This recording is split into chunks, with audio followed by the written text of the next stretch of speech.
క్యాన్సర్‌ని ముందుగా గుర్తించడం ఎలా? నా దగ్గరికొచ్చిన క్యాన్సర్ పేషెంట్స్ కానీ, లేదంటే వాళ్ళ ఫ్యామిలీస్ కానీ అడిగే క్వెషన్ ఏంటంటే, ఇది మా పిల్లల్లో కానీ, మాలో కానీ, ఇది రాకముందే ఎలా గుర్తించాలని అడుగుతుంటారు. ఇది కొద్దిగా కష్టతరమైన క్వెషన్. ఎందుకంటే, కొన్ని రకాల క్యాన్సర్స్‌లో జెనెటిక్ ప్రిడామినెన్స్ ఉంటుంది. ప్రిపోండరెన్స్ ఉంటుంది.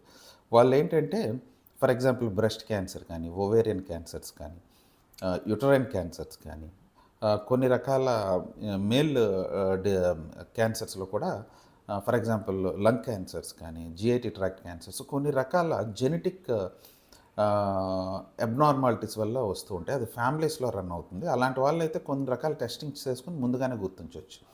కానీ నార్మల్‌గా ఉండే ప్రజల్లో ఏమవుతుందంటే, అది మనం వచ్చిన తర్వాతనే ఎక్కువగా గుర్తించడం జరుగుతుంది. కానీ కొన్ని రకాల వ్యాధులకి స్క్రీనింగ్స్ ఉన్నాయి. క్యాన్సర్ స్క్రీనింగ్స్ అని.